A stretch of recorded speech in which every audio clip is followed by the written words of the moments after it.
Qual è il proverbio che vige per questa strada? Il cane di due padroni muore di fame. Perché in questo caso la strada di chi è? La strada è metà di Ponzano e metà di Povegliano.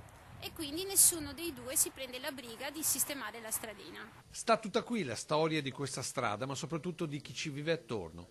Siamo in una laterale della provinciale che dalla Postumia porta sul Montello, nel punto di confine tra il borgo di Sant'Antonio di Ponzano e Sant'Andrea di Povegliano. Via Pascoletto racconta di un antico viottolo per i prati della comunità adibiti a pascolo, diventato nel tempo e con le edificazioni una vera e propria strada. Almeno per la cartografia, perché a guardare le condizioni del sedime stradale, ma soprattutto la totale mancanza di protezioni da uno dei canali di irrigazione della Brentella, di via comunale c'è davvero ben poco.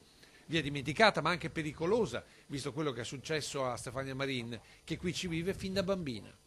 Siccome ci sono le buche, di conseguenza io rimango da questa parte con la macchina per evitare le buche. Scivolata e la macchina è andata a cavallo di questo fosso.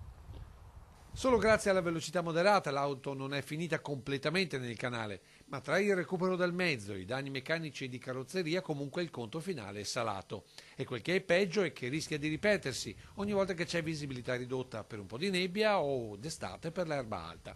Per questo Stefania Marin da tempo ha cercato risposte nei due municipi. Sono andata sia al comune di Ponzano e ho parlato con l'assessore e l'assessore mi ha detto che sta valutando. L'altro comune invece mi ha detto che è colpa di quelli di Ponzano. Così oggi sono uscite le nostre telecamere trovando tra l'altro un marito molto arrabbiato. E soprattutto mettere in sicurezza la strada, perché finché parliamo di macchine si risolve, ma se si fa male qualcuno, specialmente un mio caro, si capisce. E tra gli arrabbiati c'è chi qui ci vive e chi sta costruendo per venirci a vivere. È tutta una buca, poi rischiamo anche di entrare nel fosso, perché?